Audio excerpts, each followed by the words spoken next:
Hello, everybody. I hope you're having a good week thus far. I'm glad to see we have two people watching. Um, so, with that being said, I guess I will actually. Oh, now one person just dropped off. Oh boy. Okay. Um, Hopefully y'all still here.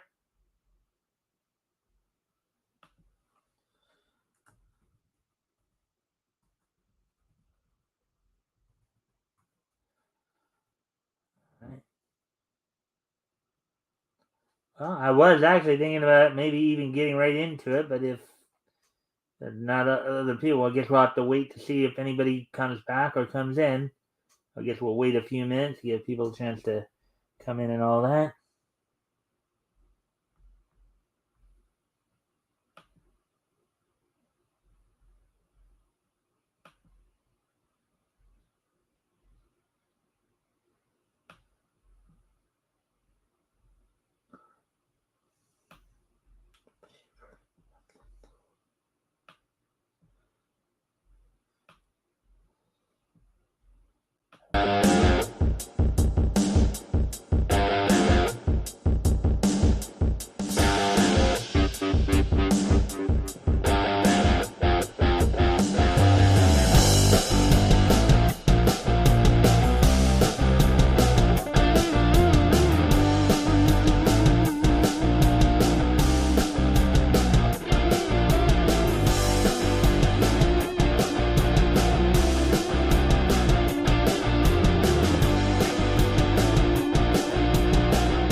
Right, I'm back. We're just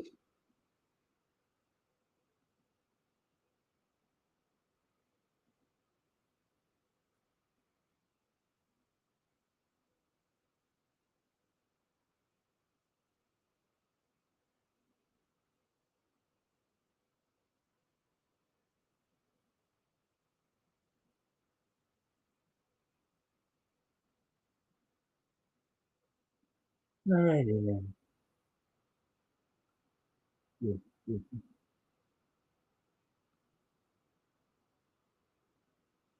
waiting, give people a chance to in here a bit here.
Alrighty, we'll send out a few little reminders there.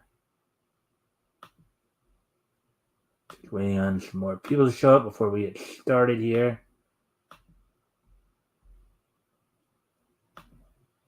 Hey Rick, hey, how you doing, man? Sorry I missed your call. No problem. I just wanted to remind you that I'd probably be sending you the link tomorrow for the show. Just wanted to make sure you'd be ready for it and all that. Um, yeah, that we're gonna be doing we're gonna be doing we're gonna be starting our June 1939 coverage with DC tomorrow. So literally we have 4 people here, so I guess it might be a good time then. If you haven't already, of course, if you guys can help out by liking and sharing this video, we're gonna get some more friendly people in here. So now that we do have some more people in here, I guess I'll get going a little bit earlier here. So I'm gonna do 3 main art. Now I'm gonna start doing something a little different here. Okay. Um, we are still going to be doing news articles Monday through Thursday.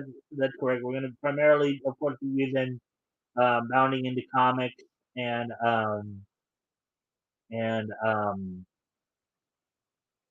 and critical blast, and we will still use CDR as well.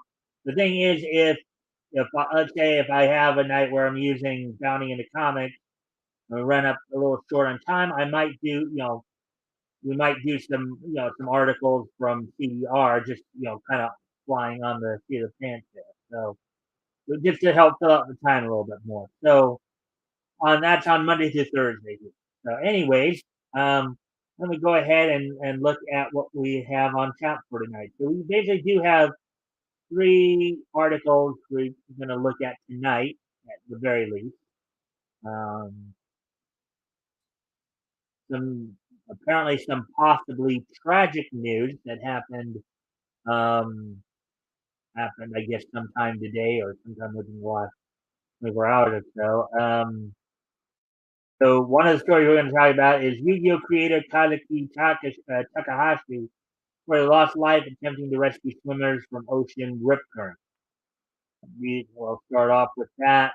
Um, Gotham City Year One by Tom King comes with a warning for quote unquote racially offensive. We'll be looking at that, and also we'll be looking at we'll be looking at an article from Critical Blast. Apparently, Mike Barron got his marketing account suspended by Twitter, so we'll be looking at that as well. Plus the wrestling roundup, and depending upon how much time we have, we might even hit some CBR stories to help fill out the time. So with all that, why don't we go ahead and get started? And as always, guys, if anything that we read through tonight catches your attention, if you guys have any comments or questions you want to add to the conversation, feel free to do so.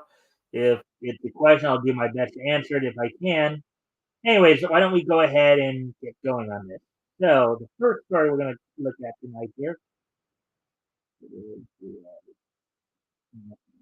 um, 10 minutes, so that's 10-minute mark here. All right, so the first story we're going to hit on here is this one. So let's take a look at it.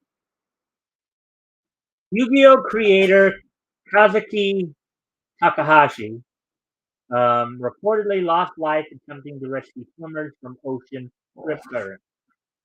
Article by Spencer Cooley published earlier today. So it was just barely 3 months ago that the world suddenly lost legendary mangaka Kazuki Takahashi. And thanks to a new report, the Yu-Gi-Oh! Creator has been revealed to have tragically lost his own life while heroically attempting to save the lives of others.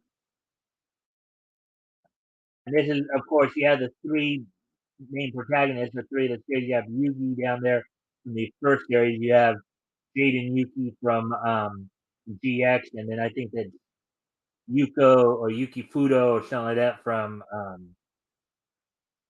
uh, from the art. I can't even remember what the racing one.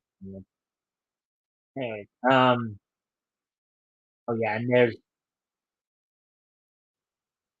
a so anyway, as originally reported by the Okinawa Times via Depot, Takahashi's snorkeling gear clad body was found floating face down in the water off the coast of Ona in Nago City, Okinawa Prefecture, around 10:30 a.m.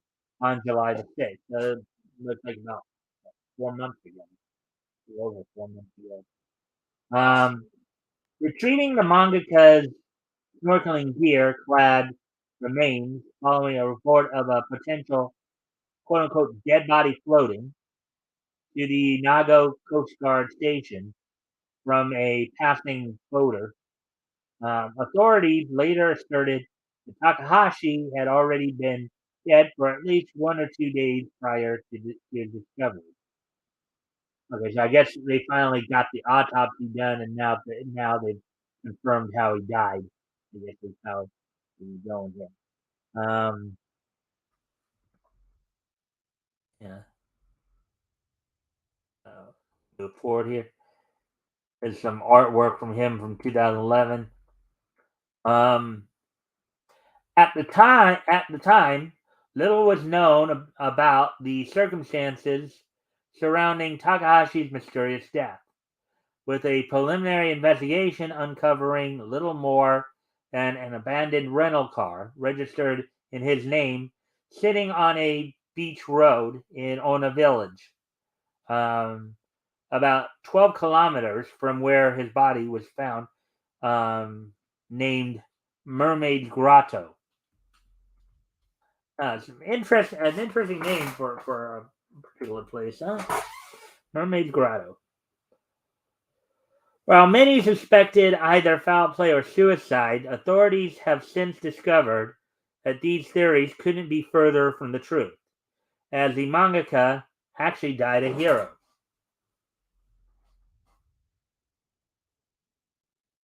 There's Yugi and Kaiba there. Some more art there.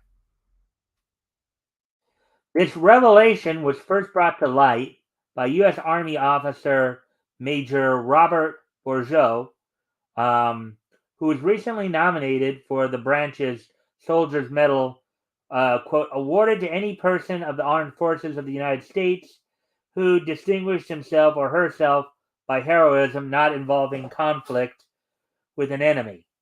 So basically, heroic actions that were not done in battle, basically. In honor of his bravery in rescuing 3 swimmers from an overwhelmingly powerful riptide off of the Ona shore, the very same day Takahashi is said to have passed. There's Jaden and Yugi again. Recalling the harrowing ordeal to U.S. military-centric news outlet Stars and Stripes, and many of you may remember hearing a lot about Stars and Stripes if you ever watched MASH. Bourgeau recalled that he was on the beach that day as part of his job as a scuba diving instructor.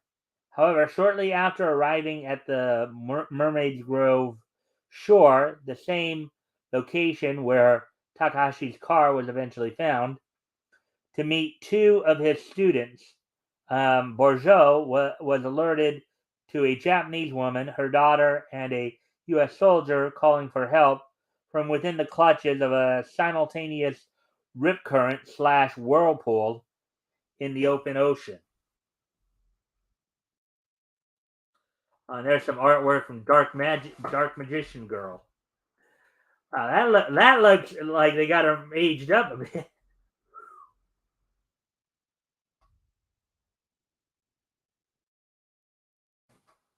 Leaping into the ocean, still fully clothed in his streetwear, Bourgeau eventually rescued all 3 of the endangered individuals before barely making it out of the uncaring waters.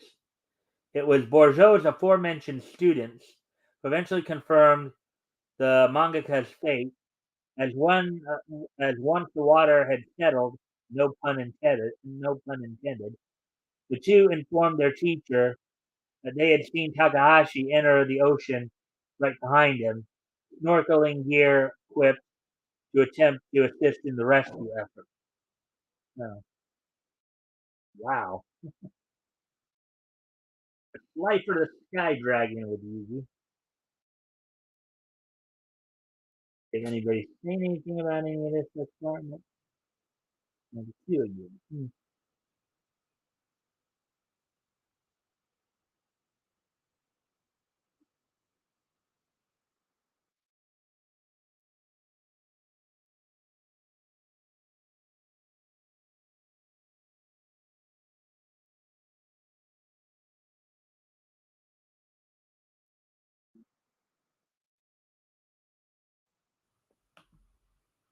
Alrighty then. And as always, guys, of course, feel free to, if anything catches your attention here, feel free to comment or ask questions if you got any. And if you can like and share the stream if you haven't already, that'd be appreciated as well. Sadly, though, he was observed by the pair making his way out. It was only a short while later that they lost sight of him for good, his body engulfed by the sea. While the Japanese Coast Guard declined to confirm to Stars and Stripes whether Takahashi was involved in said rescue. Bit of a grammar error there. Takahashi's, you know, or Takahashi was involved. His valor is said to have been recorded in several sworn statements provided to the U.S. Army relating to the day's events. As Iron Man and Spider Man, he would reverse Marvel Shonen Jump cover by Kazuhi Takahashi. Speaking to Takahashi's action, Bourgeot asserted, quote, "You play the what if game a lot," unquote, before reflecting, quote, "This guy had a huge impact on the world," unquote. Quote, "He's a hero," unquote, the Army Major concluded. Quote, "He died trying to save someone else," unquote. Very easy. Alrighty then. So there you go with that one. So yeah, some tragic news there. Of course, that a few months ago, so they were just, I guess this is just a follow up to that initial report. Um, um, anyways, as we get ready to move on to the next article here.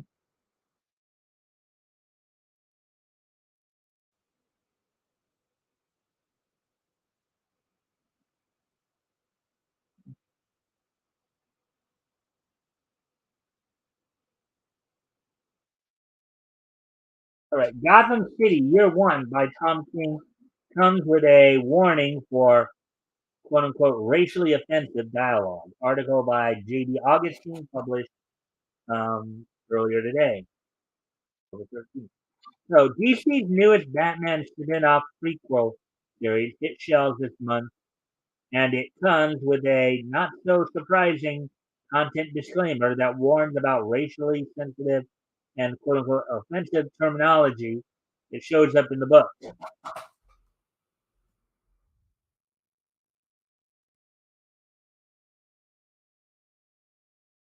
You would think that if these SJWs were so worried about that, they just wouldn't use the terminology at all. But you know, makes you wonder though. What do they care about? Do they care about making money, or do they care about getting making virtue? Anyways, the terms in question are quote unquote colored girl and quote unquote Negro town, and the disclaimer acknowledges the inclusion of the verbiage as quote unquote intentional as it reflects the times the comic is set in or stylized after. Um, when descriptors of a certain variety were acceptable as they were enabled by segregation. All right. Albeit, I think most people shouldn't realize that. That meaning the disclaimer. I think that's been a that's been something that's been understood for many years now. Anytime you look, you look back and kind of look back at stuff. Quote, this comment contains language of a racially offensive nature and may not be suitable for all age groups, unquote, the disclaimer states. Quote, its inclusion is an intentional creative choice intended to highlight the fact that language, in brackets, of this type was frequently deployed in past decades, remains in use today, even as context evolves. Well, yeah, I mean, in some of these cases, sometimes the very people that you're worried about offending are using these terms themselves nowadays to describe themselves. So, um, so yeah, there's just some virtue. It sounds like just some virtue signaling here. Um, readers for in bracket whom such language is triggering or hurtful should be advised.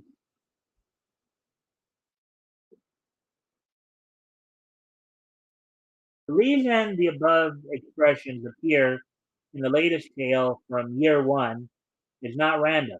Gotham City chronicles the new adventures and cases of the original star of Detective Comics, Slam Bradley, a hard-boiled 30s, 40s PI, edition of Sam Spade, Mike Hammer, and Philip Marlowe. And those of you who are regular on my channels and you go back to some of the earlier um, coverage of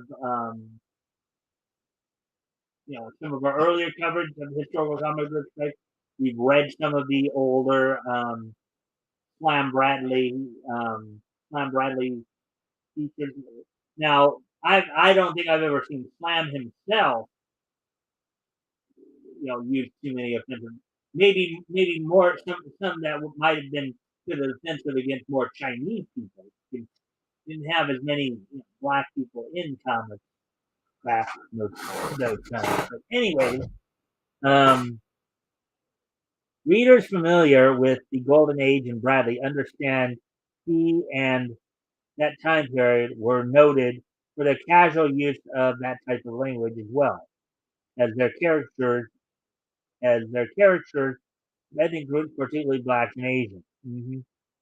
The words "quote unquote" colored girl appear in one panel, in which Bradley is reading a paper and smoking a pipe, just as someone tells him from off panel, quote, a colored girl is outside his office wanting to speak to him. Um,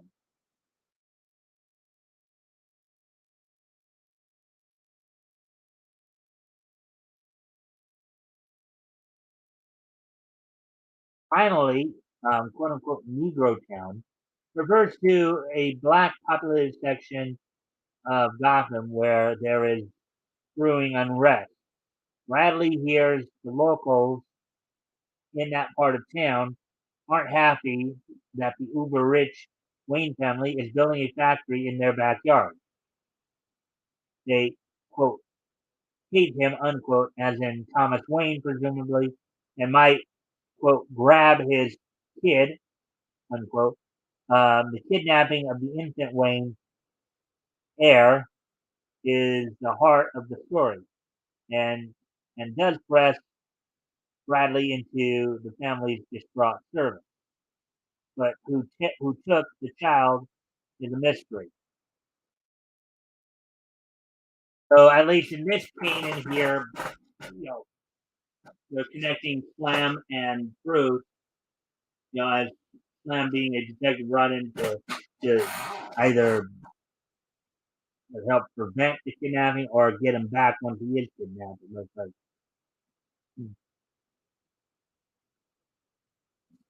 although the phrases "quote unquote" Negro Town and "quote unquote" Colored Girl have to be taken into the historical context presented in Gotham City Year One.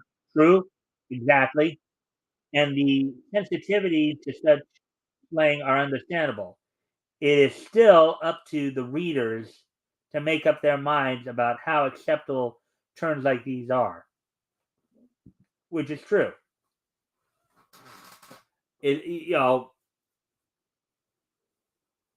granted, there are terms I'd prefer people would not use, but do you really want to give yourself stress out over over it showing up in a book, and why that it was kind of a common thing back then? What are you gonna do? You're gonna raise the person's corpse from the grave just to browbeat them over. You shouldn't have said that. You shouldn't have said that. That'd be ridiculous to do.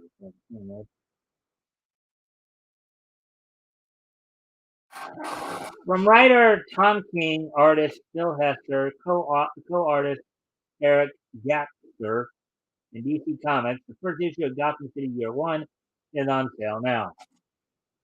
All right. That one went kind of quickly too. Yeah. So now we're going to get into the next article here.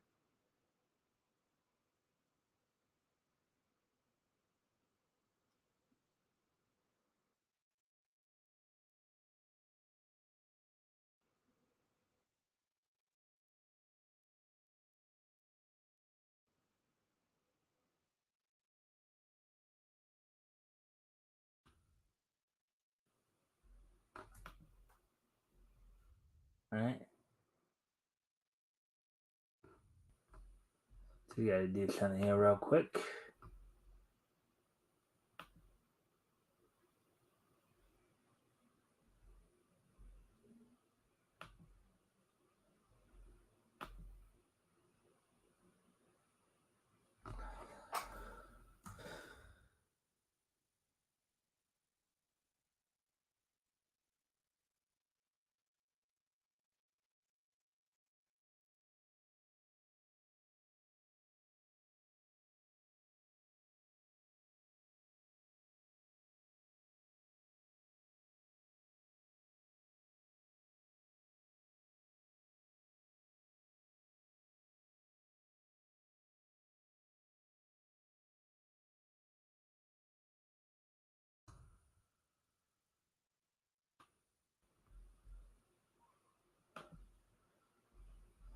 All right. So Twitter suspends marketing account for Marvel Punisher writer Mike Barron. Now, as many of you know, Mike Barron is the member of Comicsgate. Kind of left the mainstream series. He's come out with some interesting titles himself. A Thin Blue Line graphic novel, also coming out with another, I think, graphic novel, Private American, coming out. I don't know if that's a. I don't actually know if that's a graphic novel. Or that's an actual series he's doing. But anyway, so submitted by R.J. Carter on Thursday. That's today, 9:30 a.m. So I don't know if that's 9:30 my time or 9:30 a.m. Central Time. So basically earlier this morning when he submitted it. Veteran comic book writer Mike Barron, Nexus, Punisher, The Flash, is no stranger to pushback when it comes to his creator-owned comics. His earlier graphic novel, Thin Blue Line, which followed police officers navigating a violent protest in their city, had ads on Facebook canceled. Any mention of the book on Reddit's comic book forums summarily deleted.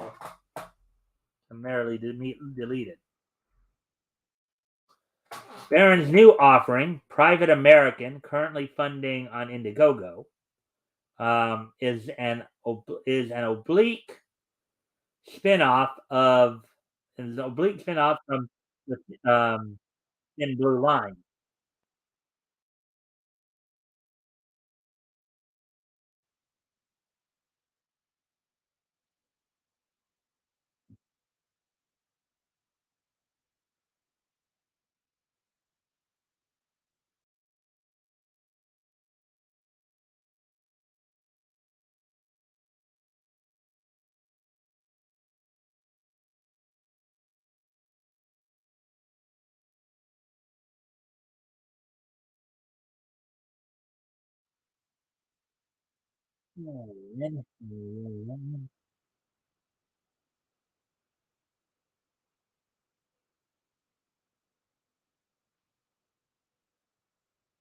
All right. So, anyways, let's see where we at. And unsurprisingly, is encountering similar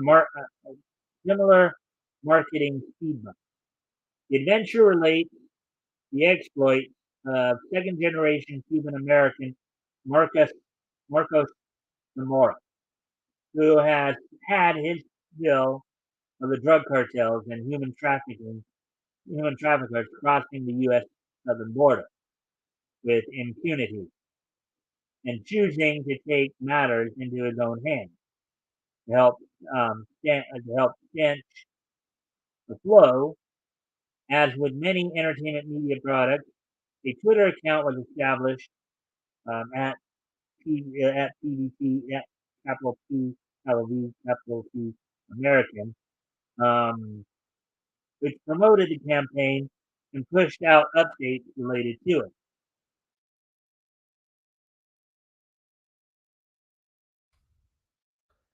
On August 12th, 2022, which was yesterday, Twitter placed the account in suspension, providing, and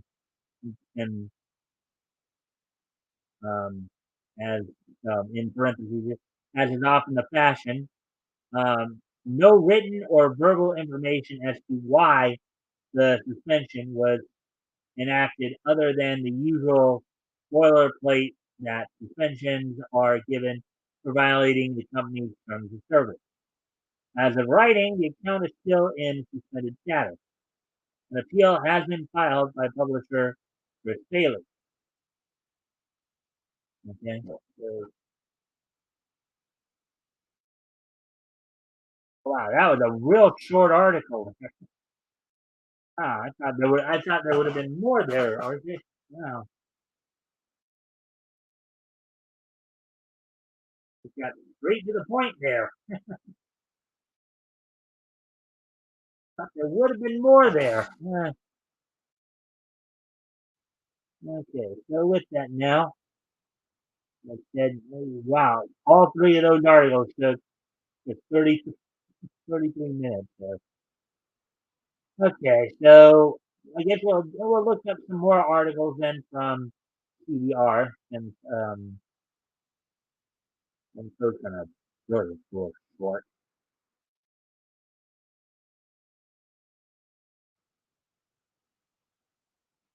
All right, so some bonus coverage here. Now, before we get into all this, of course, I got to actually step away from the computer for a moment. I'll be right back.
I am back.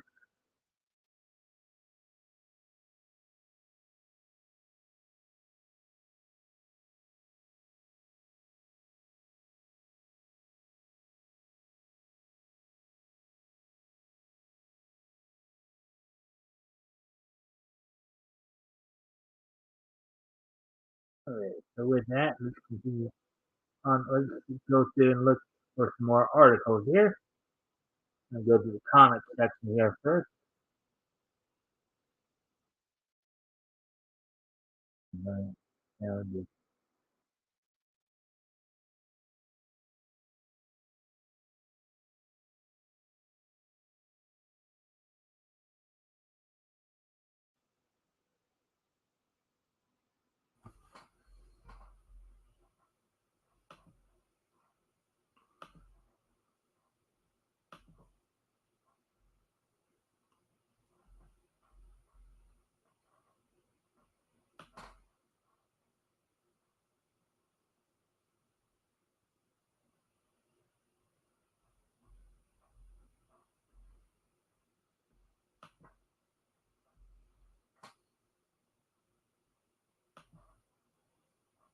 all right. So, anyways, getting all right. So here's an interesting one. Superman writer Tom Taylor debunks claims John Kent's solo comic was canceled. Of course, this is a nice follow up, and I know this has been talked about by a few people as well. That this has been going on. So, Superman, Son of Kal-El writer Tom Taylor debunks an article claiming the John Kent-led comic book series was canceled due to low sales. Noah Dominguez published 19. Now I know Yellow Flash was talking about how they were going to probably try to how they were going to try to spin this. I think we're about to see it right here. No, DC's Superman Son of Kal-El was not canceled due to low sales. Yeah, I think it was. Sky News Australia recently put out an article with the headline, quote, "Going woke and broke. DC cancels gay Superman solo run," in smaller quotes, solo run after abysmal sales, unquote. Son of Kal-El writer Tom Taylor himself, a native of Australia, was quick to shut down such claims and set the record straight. Well, okay, the evidence is there that it was not, Yellow Flash showed us on several occasions that it wasn't even in the top 50, okay, on sales. So Tom Taylor's just trying to scramble here. Quote, "Not canceled," unquote, Taylor tweeted. Quote, "John Kent's solo title is being renamed Adventures of Superman John Kent." Um, as I understand that, though, that's a mini series. That's a mini series. That's not going to be an ongoing series. It's going to be like a 6-issue mini series. And right, so John has an iconic Superman series to himself, and to include his name in the title. Yeah, he has to have his name in the title in order to try to get that particular characterization, over. Okay.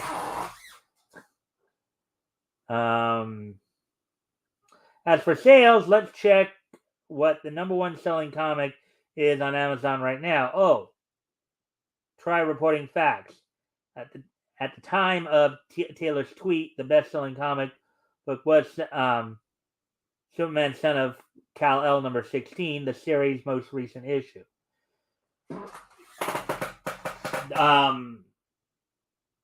Let's see. Well, what was that source?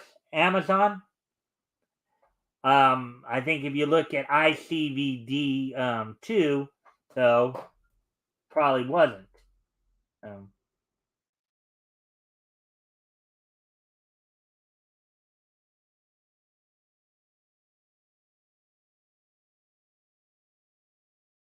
Superman Son of Kal-El initially launched with now if now maybe if it was selling on Amazon number one, doesn't necessarily mean that it was the number one seller on any other markers. I don't think it was number one on ICVD2. So, you know, but Superman Son of Kal-El initially launched with issue number 1 in July 2021. The series follows the solo adventures of John Kent Superboy, who takes up the mantle of Superman and becomes the protector of Earth in his father's absence. In addition to the superheroes chronicled within its pages, the series has proven to be a landmark one for LGBTQ plus representation in the DC universe, confirming that John Kent is bisexual and exploring his relationship with his boyfriend, Jay Nakamura.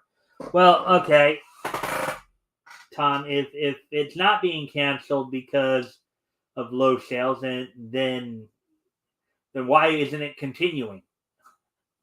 John Kent's adventures of Superman continue. At New York Comic Con 2022, it was revealed that Son of Kal-El would indeed come to an end with the upcoming issue number 18, but that its story would immediately be continued in the 6-part limited series Adventures of Superman John Kent, which is due to launch in early 2023. I couldn't be more excited for John Kent to headline iconic Adventures of Superman, Taylor said at the time. Quote, it's a real testament to the fantastic response of fans to John as Superman, unquote. Again, no, I don't think, okay, Tom Taylor cites one source. I know there have probably been multiple sources, and my guess is that if it was selling better, then it wouldn't have gotten canceled. You know, you don't really cancel if a book is that, if in Tom Taylor's delusional little mind, if he thinks that Superman is the greatest thing selling out there, Superman Son of Kal-El selling out, you would think you'd keep it going. You'd keep it going because if it is such a hot seller as he puts it, as he'd want everybody to believe, then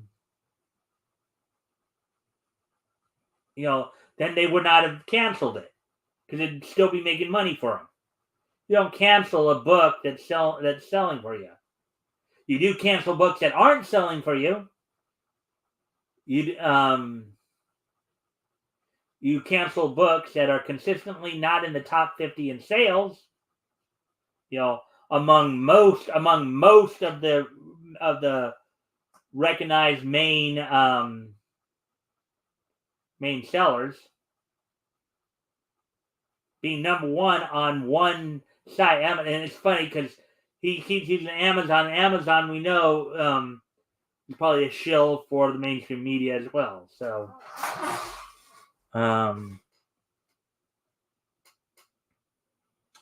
writer continued, quote, this series is going to be one of the most action-packed books I've ever written, and John is going to be tested more than ever before. While we can tell you that Superman of Earth 2, Val Zod, and John's nemesis Ultraman will be key characters, the early part of Adventures of Superman, what we're going to reveal at the end of issue number 2 will have everyone talking, and issue number 3 launches us in a direction that no one will see coming. I don't know, because I remember Yellow Flash mentioned something about a potential plot twist somewhere in the I guess he was just speculating this or whatever, or it may be coming to fruition, but where at some point Jay all of a sudden becomes real evil and actually becomes an enemy to John. So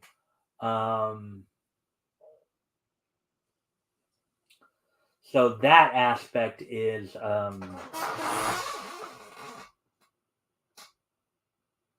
written by Tom Taylor, penciled by C.N. Tormey, inked by Tormey and Ryrie Coleman, colored by Romulo Fajardo Jr., and lettered by Dave Sharp. Superman, Son of Kal-El, number 16, is on sale now from DC. So there we go with that one. See what else we have for you guys. Let me see what we're coming out on time here.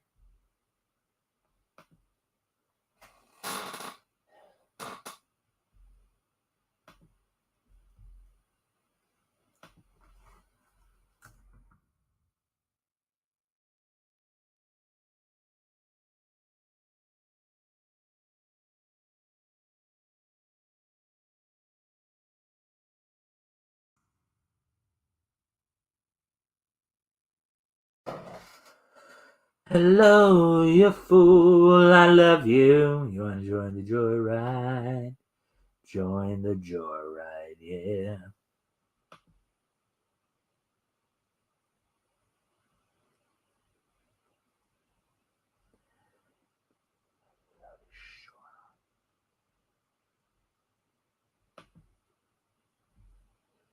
All right, so anyways, getting back to it then.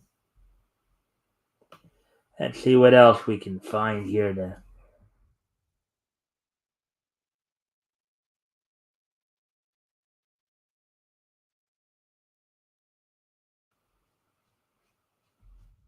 have a plot point, I think.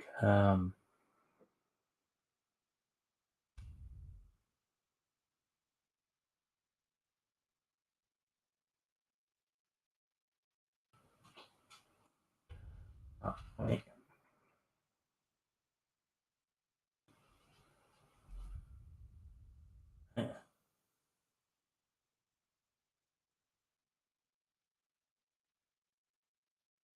All right, so yeah, just some more like detail-oriented parts of stories or what have you. So nothing really more there to go over. We'll go on to some anime articles here.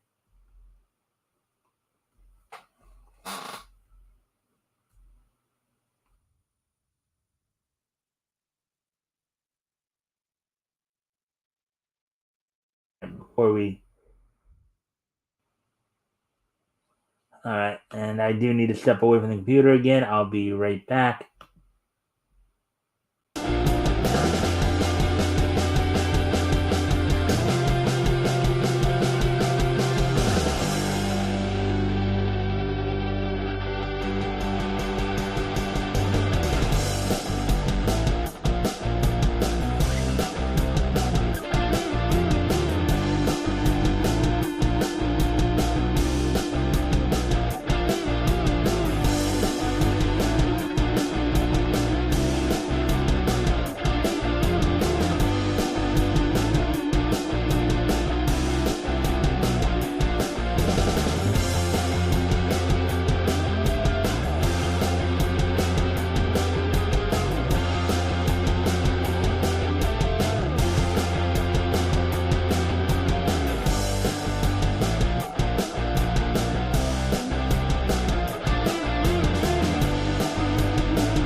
Yeah. All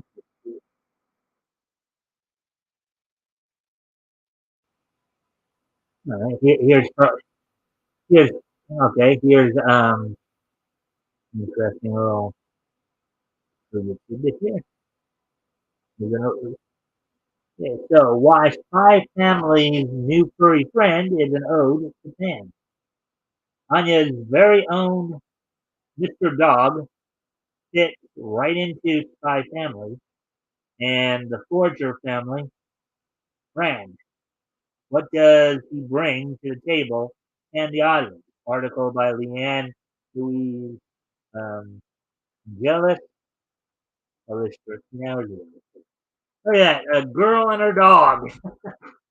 That's something I'm sure we all have. Usually it's a boy and his dog, but it's a girl and her dog.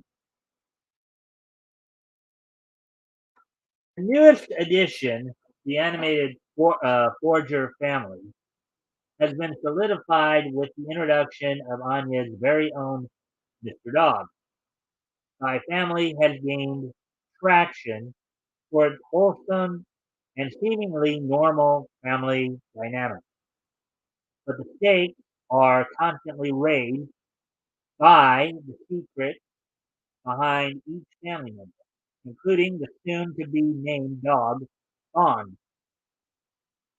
So, through it all, the story's most intriguing plot device is the adorable face of the series, Anya Forger. As a telepath, Anya grounds the show in dramatic irony that connects viewers' most obvious thoughts to the ridiculous scenarios created by this unique family dynamic. How does Bond fit into all this? Fit all this? There's from left to right. There's Yor, Anya, and Lloyd.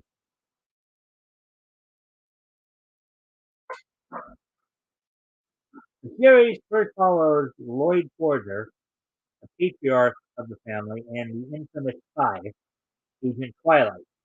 To fulfill his mission of infiltrating possible war plans, he adopts Anya, a young lab subject and telepath, and marries Yor, an assassin known as Thorn Princess. Very interesting family dynamic right there, right? The catch is that none of them are aware of each other's true identity or motivations, yet they choose to take a family relationship for several reasons. Lloyd needs a family to enter the prestigious school of a national threat son, but uses the excuse that this was his fake late wife's wish for their fake daughter. Yor needs an alibi to continue killing more targets, but uses the excuse that the state may find her suspicious of being a spy as a single woman at her age. Her own brother, Yuri, tells the family that he's a civil servant for the foreign ministry, when in reality he works for the state secret police, the sworn enemies of Lloyd's spy agency. Anya is the only outlier. Um, she is the only family member completely aware of everyone else's secrets. She has no ulterior motives besides witnessing everyone attempting to manage their exciting double lives, um, while attempting to help them in any way a telepathically knowledgeable 6-year-old can. Yeah, that would be something. You know, telepathically knowledgeable 6-year-old, and her fake parents. One's a spy, the other's an assassin. That's got to be quite a stimulus, quite a full dose of stimuli right there. That's super funny. Um, anyway, she simply wants to have a family, one as exciting as her favorite and coincidental spy television show is just an extra plus. Look at that. He's riding her dog. Go, doggy, go. Go, doggy, go. Go, Bond, go. Interesting how they named the dog Bond, as in James Bond, I guess.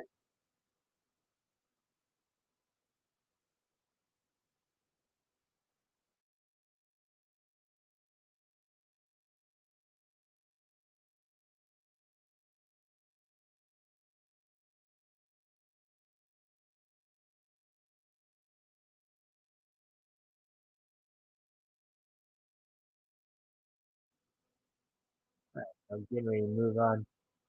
Gotta go here. Okay, Bond fits right into this mix. Once abused as a secret lab experiment, it's clear from his sad, quote unquote, bark, as opposed to bark, I guess. I guess when he barks, he actually bark, bark, bark, that he only wants to help others and exist in a loving environment, as opposed to his tragic past. The parallels between Mr. Dog and Anya are undeniable. What makes him special is that his psychic ability to see the future is shared with Anya. So get that. You got two telepaths there, one a human, one an animal. The human has just natural telepathic ability. The dog has clairvoyance. So basically, she could go into the dog's mind and see what the dog sees. That sounds very interesting, to say the least. Let's see. She is able to see the future by reading his thoughts, um, but by responding to his visions, he is also aware of Anya's cognizance. Um, with all the dramatic irony of characters hiding their true identities and intentions, Anya is the only character who has almost as much context as the viewer. This is the first interaction in the series in which both parties are aware of each other's secrets. Um, it's a mutual understanding that can only relate to Anya Spy Family's audience. Just as the Forger family is beneficial to Anya, Anya is beneficial to the audience. What Anya is to the audience, Bond is to Anya. It's a special dynamic form, understanding the burden of excitement, bearing all the context. Oftentimes, dramatic irony sets up future plot points and raises the stakes, but the narrative device can also be quite frustrating, as viewers are watching characters constantly fail without such crucial information. For a series that has such lighthearted tone on the surface, Anya reassures viewers that their reactions to the absurdity behind the forger's front are valid and make more sense than a spy being totally unaware of an assassin's presence. Hmm.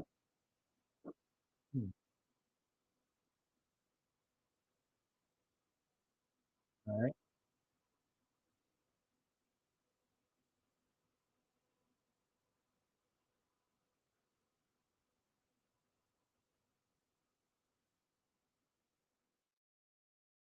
Anya and Bond's psychic relationship is a rarity in the show, and this is for the better. While it's comforting to know that these two cute and cuddly characters can find comfort in each other, the show's dark undertones and dangerous scenarios will continue to put the family in harm's way. Luckily, Anya and Bond have the audience to react with them. Wow, that's pretty cool. That's actually pretty cool. I wonder, Spy Family is considered a favorite to watch. They're getting ready to move on to the next story, which is the one we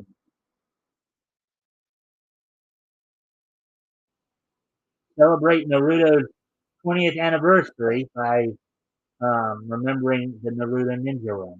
Okay, let's see what this one's all about. Celebrate Naruto's 20th anniversary. I guess this might be the 20th anniversary of the manga. I don't know. Maybe it is.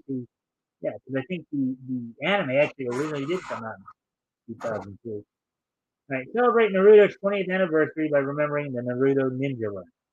Celebrate Naruto's 20th anniversary by remembering one of the most popular and fan favorite aspects of the series, the infamous Naruto Run. Oh, to go by James Hurtado, published 12 hours ago. There's Naruto running with the Rasengan in hand. The Ninja Run is one of the most iconic things that came out of Naruto. It consists of throwing one's arms behind one's back and sprinting. All right. Well, that was kind of the way that all the ninjas ran in the series. They did like a human airplane or a seal swimming on land.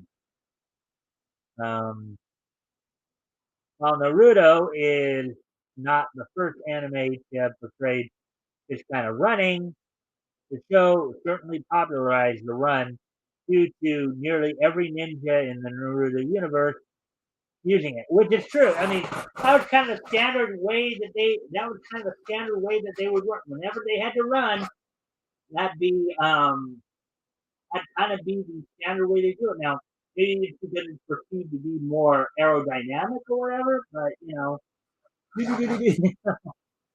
um, while it may look absurd to some, especially when attempted in real life, the Naruto Ninja Run is something to celebrate due to how popular the style of running became. Fans merely have to mention "Run Like Naruto," quote unquote, and the nostalgia comes back in full force even 20 years later.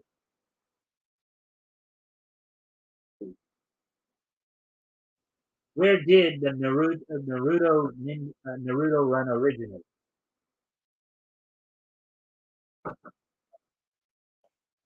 It may be a surprise to some to know that the Naruto Ninja Run is a style of running that real ninjas from Japan use called Bashiri, or ninja running. Yeah, as I figured. However, it significantly differs from the Naruto run in the way that arms are much closer to the hips rather than spread out like wings. Um, the reason the arms and hands stay close to the hips and don't move is due to it being difficult to run normally with a katana on the waist, which ninjas and samurai often did. In Naruto, it looks like the character are purposely keeping their arms behind their back. But this is just the momentum pushing um, their arms back due to how fast they're running. Oh yeah, too. It also makes some sense. You're having to use weapons too as you're doing it too. It's quick to just try to grab some of that, grab like a shuriken or a kunai out of your ninja pouch or out of your pocket or something like that. Does the Naruto Ninja Run actually make you run faster? Interesting question, considering that you would think that maybe because of how the arms are, maybe it makes you more aerodynamic. But let's see what they say here. The Naruto Run doesn't actually make people run faster, but the idea behind the real life version of ninja running was that not moving one's arms helped to conserve energy. Um, this is similar to how martial artists, professional boxers, and UFC fighters don't always keep their arms up in a guarded position. Momentarily dropping their arms allows them to recuperate energy, as no matter how hard a person trains, keeping their arms held high takes a lot of endurance during a fight. Holding any position, if you think about it, holding any type of position, you know, can be an exhausting thing. Whether that's keeping your guard up or just standing, any kind of situation like that can actually be quite a drain on your resources. Are there any additional advantages to Naruto Ninja Run? This airplane or swimming field style of running might have other benefits, such as becoming a smaller target in battle, whether it be against a single opponent or multiple opponents. Being hard to hit is a huge advantage, much like Muhammad Ali's fast, quote unquote, dance style of footwork, or Mike Tyson's roll, for example. Um, Naruto ninja running allows a person to become difficult to hit due to them being significantly lower in height. A person targeting someone who is using the ninja running technique um, would have to get lower to be able to hit the person running. Moreover, as with the original ninja style of running, Namba Bashiri, Naruto ninja running has one's arms relaxed by their sides. Um, this allows a person to quickly access whatever they have in their arsenal, such as kunais. As I didn't I just say that? Did I not just say that just a few minutes ago? Um, yeah, having them relaxed at your side like that can make it easier for you to access, your weaponry, on your person. A Naruto ninja runner is always ready for a fight. What is the most memorable scene of Naruto ninja running?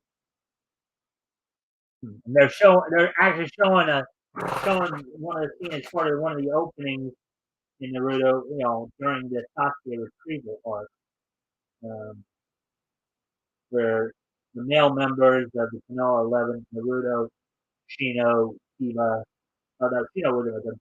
Naruto, Neji, Shikamaru, Choji, and Kiba went after the Town 4 to try to get Sasuke down. And, okay, oh yeah, Lee wasn't with them at the time. So. The most memorable moment of Naruto ninja running is the fifth opening of the series during the Sasuke retrieval arc. Yep, what I told you. Arguably the best arc in the series. For audiences that were completely engaged in the story, this was a time-sensitive mission to get Sasuke back from the Town 4. Naruto, Shikamaru, Neji, Choji, and Kiba rushed their way to Sasuke, willing to give their lives to bring him back, while knowing full well how strong the Town 4 are. All the while, um, Sambo Master's popular title track, Kiyoso Kyoku, plays in the background. The portrayal of the Namba Ashiri in the fifth opening is included in an epic running sequence, and the running style is an aspect of Naruto that everyone can appreciate during Naruto's 20th anniversary, celebrating the Naruto run's rise to fame.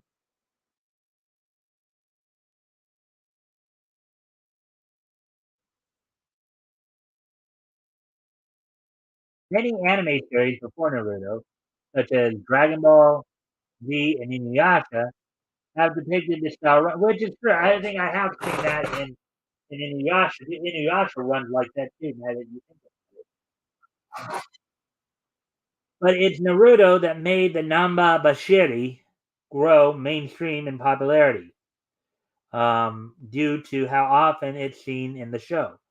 or how exaggerated the character's arms behind their backs fly. Naruto Ninja Run has been loved, joked around with, and parodied by fans for 2 decades now, to the point where people even joked about Naruto running into Area 51. Here's to Masashi Kishimoto for portraying it as seen in Naruto and for steering it into the minds of millions around the world. Well, there we go with that one. That one took a little longer then.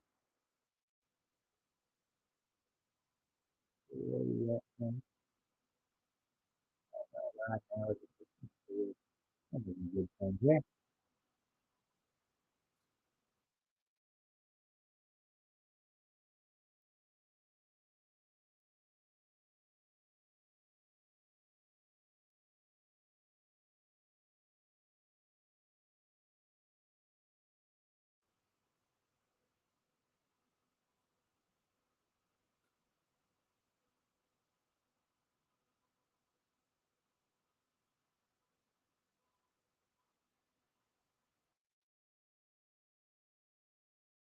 It is the do-it-yourself anime pits the traditional against the ultra modern. Potential spoilers there, though, I guess. 3 years later, Yu Yu Hakusho remains a gold standard. All right, I want to look at this. This is one of my all-time 10 hours ago. Let's see what they have to say about this. This is one of my all-time. This is probably my all-time favorite anime right here. 30 years later, now grant about the original release date of 1992 in Japan, not the, of course, the dubbed release date of 2002, which was 20 years ago. Anyways, Yu Yu Hakusho remains a gold standard for shonen anime. As the series turns 30 years old, those looking back on Yu Yu Hakusho will see that it cemented and perfected the shonen battle anime formula. And that's a scene from, of course, I believe that might be the opening to maybe the Dark Tournament saga. You got from left to right there. You got TA, Kurama, Yusuke, um, Kuwabara, Keiko, and Botan. Yu Yu Hakusho is still regarded by many as one of the greatest shonen anime and manga of all time, with its anime adaptation being one of the first of its kind that some Western otaku grew up with.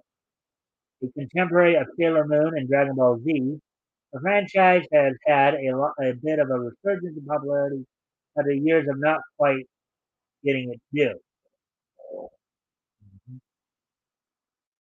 Newfound recognition now has many realizing just how influential and incredible Yu Yu Hakusho was.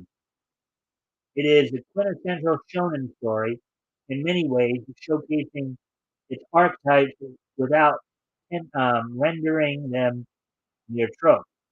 Even now, modern shonen anime struggle to so effortlessly balance the elements made Yu Yu Hakusho so great both back in the day and to this day.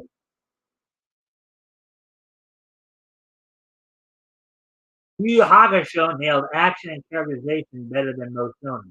I would have to agree with that. I would have to kind of agree with that. Many shonen anime and the quote unquote genre as a whole are criticized for their tendency to focus on flashy battles and little else. These battles come at the expense of character development and storytelling, with the need to look cool taking precedence over everything else. That wasn't the case with Yu Yu Hakusho, which was which which made its characters depth as strong as they were physically. Sure, the cast might not have been dripping with pages worth of tragedy, but the main characters and the villains they fought were largely elevated beyond mere stereotypes or narrative function, which is true. I mean, when you watch some battles, and one of the things that I loved about this series, the one thing that really grabbed grabbed me about this particular series was watching Yusuke grow. Watching him mature, including through his fight. You know, his battle with with Segura, his battles with Sensei. You know, some of his initial battle, the interactions, some of the initial you know, some of his initial interactions with Ryzen. You know, who even though they mentioned was he told him basically he called Yusuke son technically more like I don't know could be great or great grandson something like that. But and even the last battle with Yomi, even though he lost that battle, there was something very interesting going on there, in which Yusuke was starting to forget why he fights and needed to be reminded of it. And Yomi actually getting upset, about it as well. What? I gave up everything I believed in, and now you just want to quit? And Yomi basically tried to knock some sense into him. So I mean, but yeah. Um.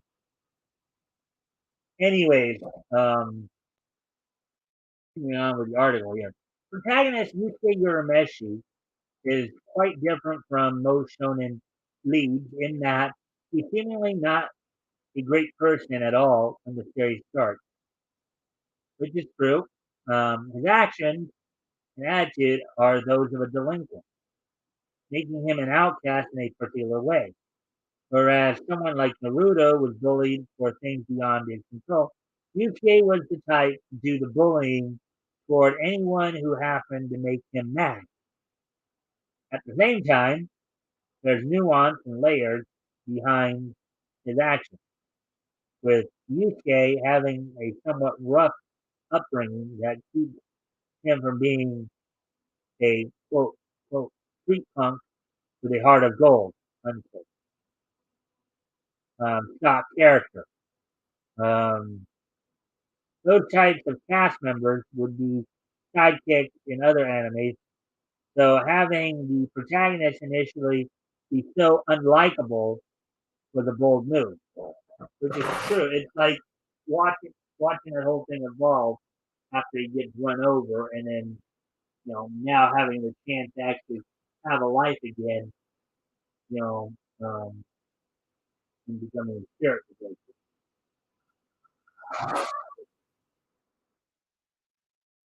This type of realistic characterization extended to side characters and even villains in Yu Hakusho. Toguro, anybody? Toguro, the younger Toguro, one who is voiced in English by the Indian court. By having such a narratively strong extended cast, the fight scenes themselves feel much more epic and grandiose. As with most shonen, there are a few conveniences of plot um, occasionally employed, but the show does a far better job of keeping the logic of the fight and their tension at an organic level. Mhm.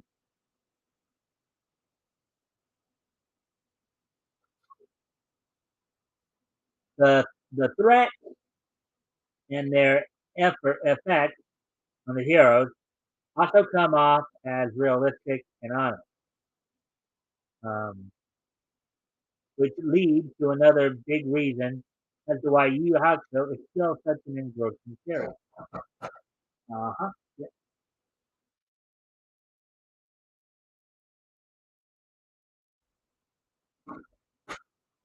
Yu Yu Hakusho has top-notch world building through what it does and doesn't do. Oh yeah, that the interplay between the human world, spirit world, and demon world, and and just how Yusuke interacts with his opponents at times. The world of Yu Yu Hakusho many times feels somewhat unexplored, as if the storyline is only showcasing the tip of the iceberg. Surprisingly, these seemingly missed opportunities work for the show, making the world feel lived in and as if they have eons of history from before the series started. This all helps to create a sense of realistic storytelling. Even amid the stories involving ghost detectives and tournaments involving demons. Mhm. Yeah, you do. In the series, you do get some feel of you know you do get some feel of you know of time passing. Right? That is true.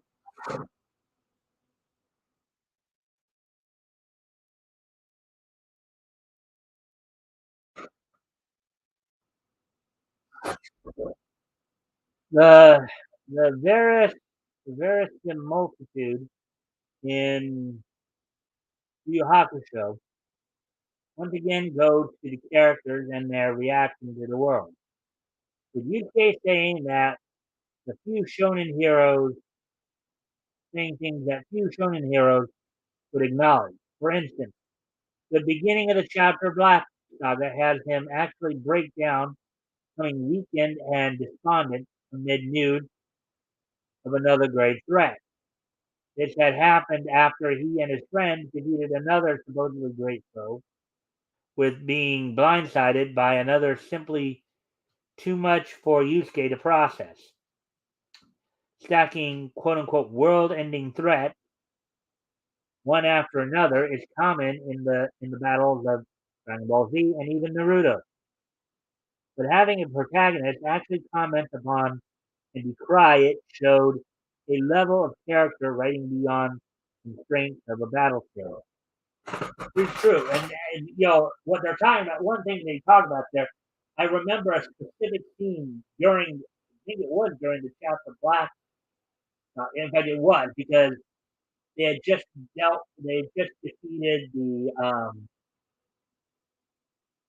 member of the seven who could like sit there and turn his blood into like water monsters, right? I can't remember. I think it's Mihoshi or Kiyoshi or something. I can't remember the character's name, but I remember there was a scene in that where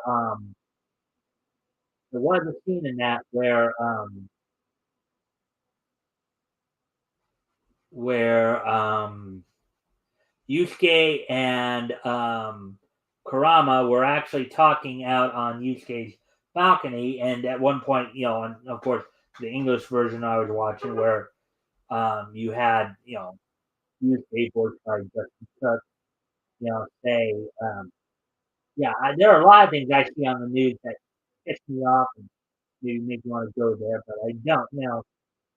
Scenes like that are what they're talking about here. Um,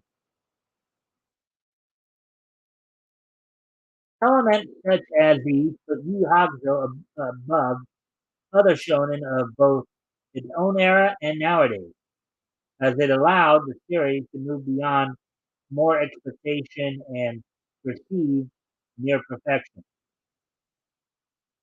It still is shonen battle anime, but it almost flawlessly brings the material to life while adding an extra quality along the way, which is true.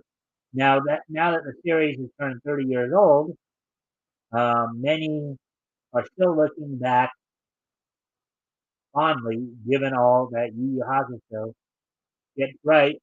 It's a more than deserved level of acclaim.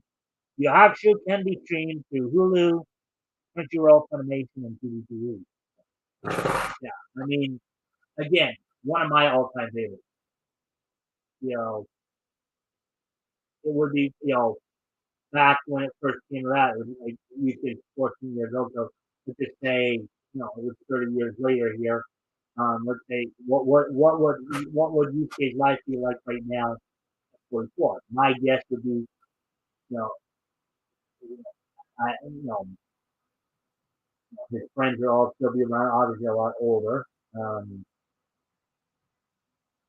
like he probably still looks the same more or less. I don't know.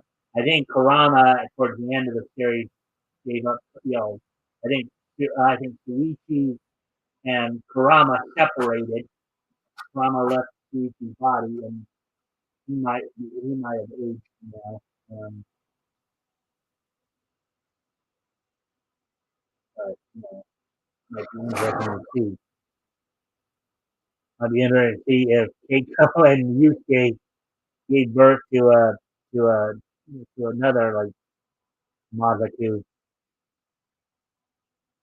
Uh, anyway,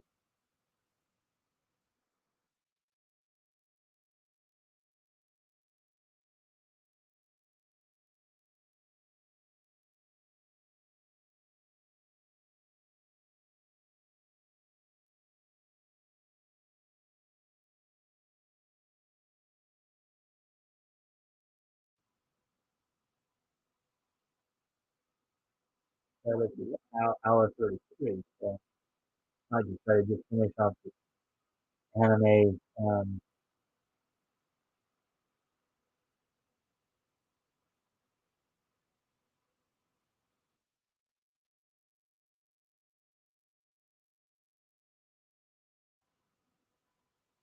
get into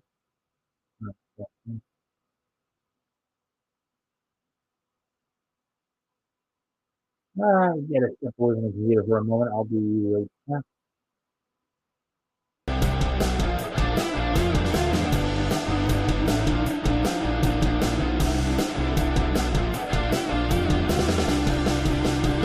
All right, that was good. Anyways, let's see what else we have here. This else may grab our attention.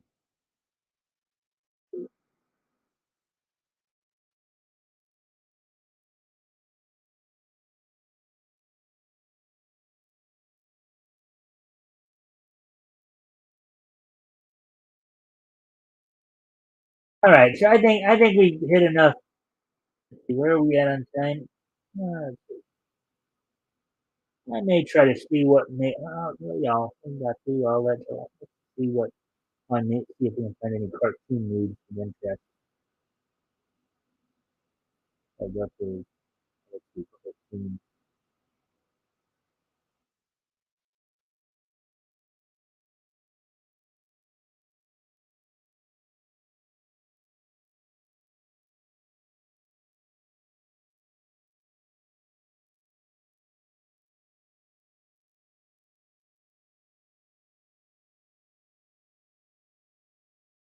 All right, let's see.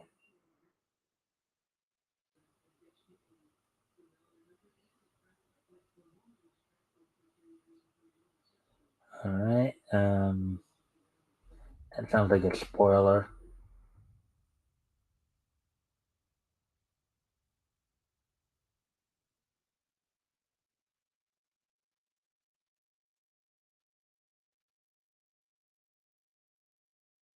I'm just saying if there's anything here that I wanna.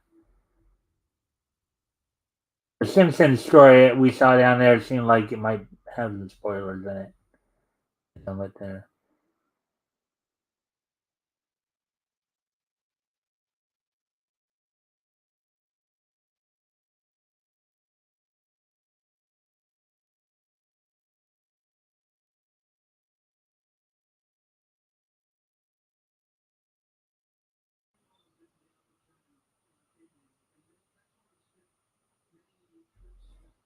And here's something. Here's something. I guess we can look at because it's just all right. Avatar Studios Gong film to be animated by What If team. So, Avatar Studios adult Team Avatar focused film adds Flying Bark Productions, the animation team behind several episodes Disney Plus's What If. Article by Naravan Liu, published 3 hours ago. Now let's take a look at this.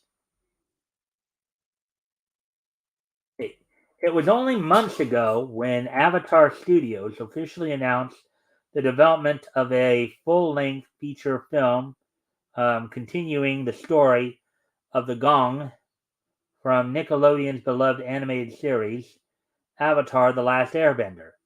Since then, few details have been revealed about what audiences might be able to expect. According to Avatar News, that changed recently with the announcement that the Australian animation studio Flying Bark Productions has been selected to work on the project. The team is known for animated titles such as Disney Plus's What If series, for which Flying Bark produced 4 of the 9 episodes that comprise season 1. Director of production Alexa Gates Forel stated, quote, Avatar: The Last Airbender and The Legend of Korra are 2 of the most iconic animated series of our time. We are simply thrilled to play a part in bringing this new story to life. With a company full of creatives and superfans, the Avatar feature is a dream project for the team at Flying Bark. It was Avatar News that previously suggested the upcoming project would return audiences to Team Avatar. Also known as the Gong. This time as young adults. It was at this year's San Diego Comic-Con where Avatar Studios confirmed and officially announced the upcoming untitled Team Avatar film, the first of the 3 standalone feature films set in the Avatar universe. These films are not likely to be seen until at least 2024, according to previous reports. Though it should be noted, neither Paramount, Nickelodeon, or Avatar Studios have officially announced any release dates for the upcoming projects.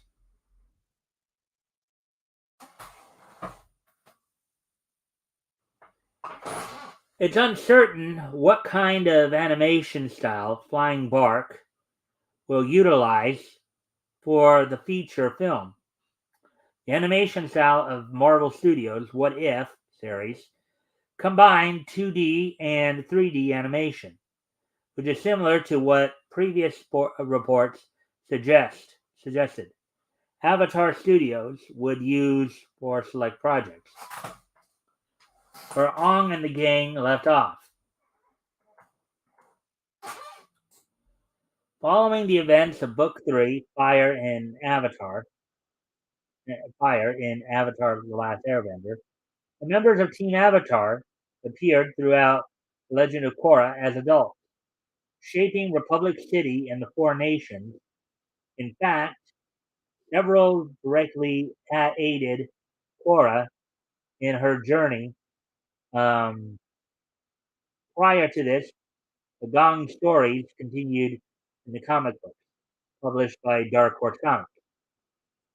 Moreover, writer Tom Hedrick confirmed on the Avatar Braving the Elements podcast that the events of the comics will tie into Avatar Studios' upcoming project, though he did not specify how exactly or which project. Avatar Studios' upcoming feature films do not yet have an official release date. All right, so there we go with that one.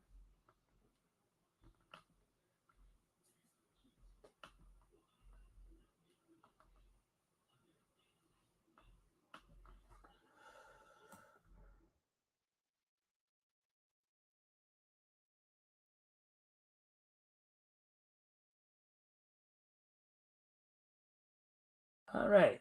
So, anyways, where are we at on time there? Hour 41.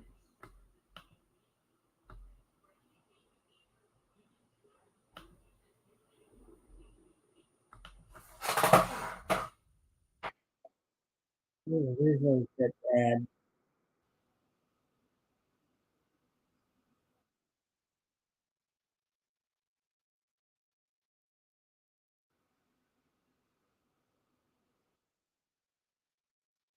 All right. So there we go with that one. So I think we're done with all the articles tonight because we're like an hour 42 already. So I think it would be a good time to start winding down a bit here. You know,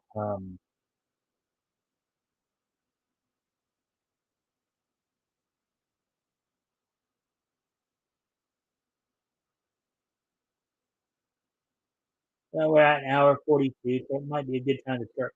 And I hope everybody enjoyed the content here. Um, so now we're at the point in the show where we now do a wrestling roundup here on the WWE. Everything right now is being geared towards Crown Jewel next month. We've been talking a lot about it. Bray Wyatt looks like he's introducing his Wyatt Six soon. On SmackDown. Um, see, wasn't not a lot of news came out from the WWE today. So yeah, what we can talk about, of course, is last night's Dynamite, which there were some high points, there were some low points. Um, some people were critical of the All Atlantic title being the main event as opposed to the Ring of Honor title. Um, which I could see that criticism, but that match was a very good match with Orange Cassidy actually coming out on top there and becoming gaining gold for the first time in AEW. You know Now, aside from that, of course, let's see. Among the other matches, of course, Jericho retained the Ring of Honor title, um, and personally, I kind of thought that's what that was going to happen. So I think they do want to push the whole ROJ desecrates ROH storyline a bit.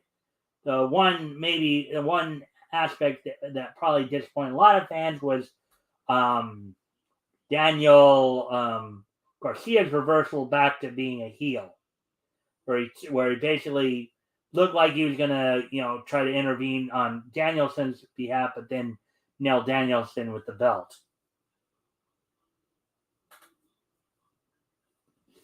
So just the whole JS pushing the whole sports entertainment stuff and really upsetting a lot of traditional fans. You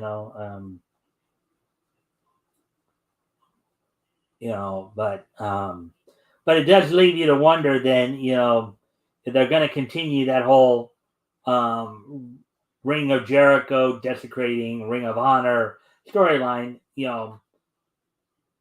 if he's going to do that by going after all the former Ring of Honor world champions, you know, who's going to be next? Is it going to be, could it be Jay Lethal, CM Punk? Now, I don't think CM Punk will be involved because of everything going down, but that's the potential right there. Samoa Joe right now, who's in a program with Wardlow. They're teaming up to fend off, and then you got the Pinnacle all coming back together now with Wardlow, FTR, and now, from what I understand, Sean Spears is coming back too on that. But we'll just have to wait and see how that storyline. Hikaru Shida and Tony Storm beat Dr. Britt Baker and Jamie Hayter. That was a pretty good match too. Um, I think some criticism is that they may be running the whole Storm versus Baker storyline a little too much. I personally am liking seeing Baker get taken down. think she needs to be big.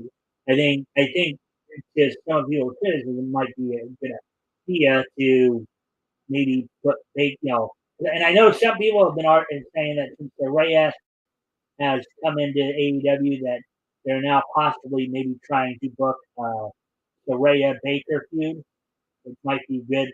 Get Baker out of the title picture, maybe humble her a little bit, you know. And there's also been talk about elevating, elevating Jamie Hayter a bit as she's been becoming more and more popular of late.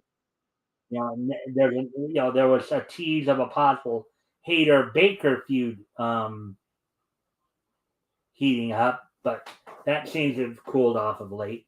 Karoshida's back, of course, in the title picture. You got 2-belt Hikaru, 2-belt Shida there. Some of the other matches on the night, of course, also included Luchasaurus defeating Jungle Boy with the help of Christian in there. Not directly getting all involved as much, but just proving to be enough of a distraction for Luchasaurus to win out the match. Ward Joe defeated their 2 members of the factory in I think just over 2 minutes. Pretty quick match. Swerve Strickland defeated Billy Gunn. Let's see. Anything more from the AEW? As some of you may know, of course, AEW was in Toronto last night at the Coca-Cola Arena, and one of the guys who was spotted backstage was former WWF superstar Jacques Rougeau, aka the Mountie. Jacques Rougeau, who of course lives in Canada. I believe he lives in Quebec. He's still a name up in Canada, and in the Canadian on the Eastern Canadian side of things. And he only caught up with a bunch of old friends of his. Of course, as some of you may know, he's a second generation wrestler. His dad and uncle ran All-Star Wrestling for a long time in the 60s and 70s. And then actually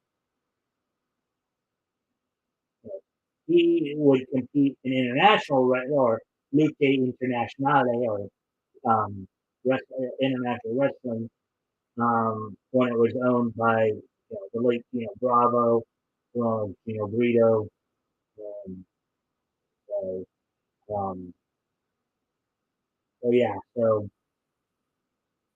so yeah, he was spotted there. So, and then also Renee Paquette became All Elite as well. Now Renee Paquette, who the WWE had been trying to get to come back to the WWE, she made it clear that she signed with AEW, which kind of makes sense because Renee Paquette is the wife of current AEW World Champion Jon Moxley, who just signed a 5-year extension to his contract. So it would make sense for his wife. Where you have a lot of these situations right now, where you have couples or people who are usually connected close together. You have like Andre El Idolo, Andrade El Idolo, who's in AEW right now, who's really doesn't seem to be happy. His recently new wife, Charlotte Flair in the WWE. He's trying to kind of get out of the contract so he go there. So yeah, and with that again, with the whole with Orange Cassidy defeating Pac for the All Atlantic title, that does bring up a point that there does seem to have been a bit of a slow turn for Death Triangle towards a heel turn. They'll be watching that as they've been taking on a lot more face teams recently. And in fact, they had a trio title defense Friday um, against Dark Order. Um, that's another story that's developing. And of course, I think the Swerve in Our Glory acclaimed rivalry is heating up as well. We also still have Michael MJF, who's got the casino ship. Cash in anytime he wishes. You have an upcoming match this Tuesday on a special edition of Dynamite, in which John Moxley is going to defend against Hangman Adam Page. And he got under Adam Page's skin a little bit by calling him a kid, which I think, and it got Page fired up. It got Hangman fired up, which I think many commentators said is what he wanted to do. He wanted to get fired up. Wants him out of his I think that's a lot. That's all the wrestling news I have for you guys tonight. So probably a good time to start winding things down again here.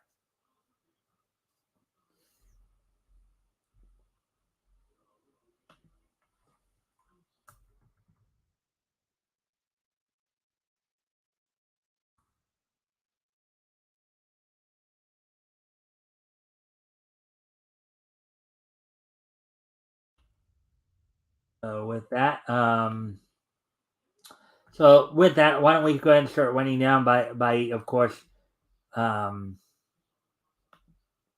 going through this day so today being Thursday, October 13th, 2022. Let's go ahead and take a look back at this day in Nietzsche history. History. So, first off, we got a birthday wish to send out. As I'd like to wish a happy 60th birthday to American actress Takaya Crystal Kama. Of course, probably known primarily for her Living Color work. But in the world of animation, she of course has provided the voice of Bumblebee from the Teen Titans cartoons from the 2000s. She also was Aboga from in Tweety Flying Adventure. She provided the voice of Allie Langford Nails in Static Shock episode Hard as Nails, and Makala in the Batman Beyond episode Untouchable. So, well, Roz and Wayne's Head. So, happy 60th birthday to Takaya Crystal Kama. As we now get ready to move on here to the next piece of niche right here. We move forward to 1982. On this date in 1982, from Toei Animation, I believe. From Toei Animation. On this date back in 1982, the Toei Animations series Arcadia of My Youth, Endless Orbit SSX, premiered on the Tokyo Broadcasting System on this date back in 1982. So 40 years ago today, Toei Animations Arcadia of My Youth, Endless Orbit SSX, premiered on Tokyo Broadcasting System. There we go with that one. Also on this date, now we move ahead to 1992.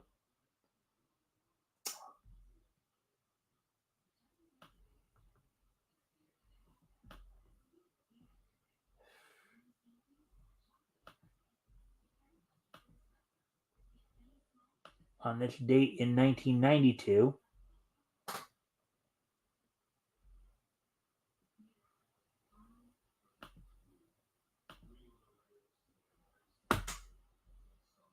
oh, yeah, we have to share that. Okay.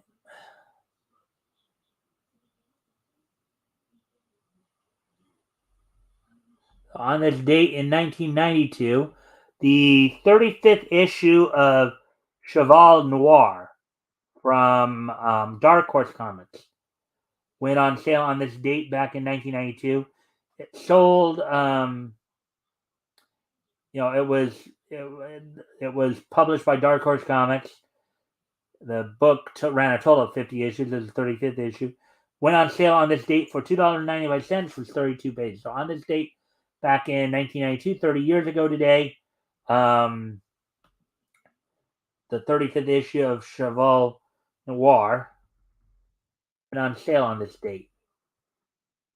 So and we have one more piece of niche history. Oh.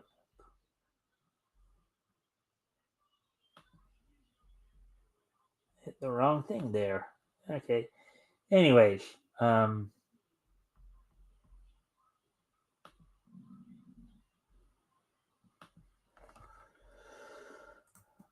we got 3 people in here now. Well, glad to see a third person in here, but you got in here a little late.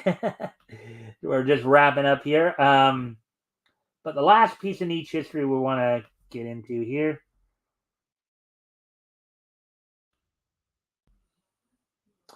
As 1992 is just so nice that we're gonna hit it twice.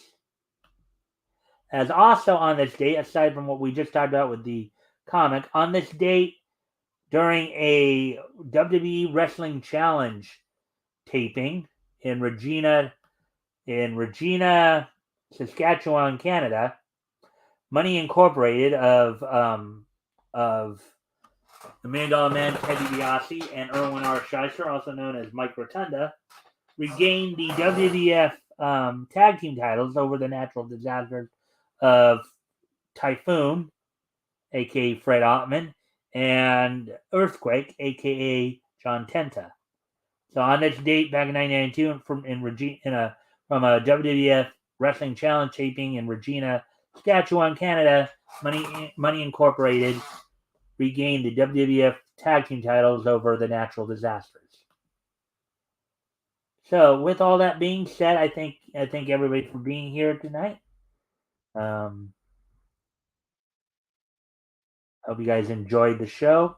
You guys found it educational. And don't forget, tomorrow night we will be of course, we'll be starting our coverage of June 1939, looking back at historical comic retrospect, in which we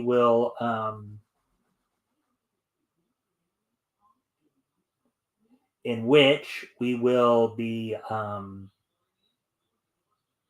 looking at comics that went on sale in June of 1939. Tomorrow we're going to be starting off with, of course, DC. Rick Piper will be my guest. I hope to see everybody back here tomorrow night. Until then, bye.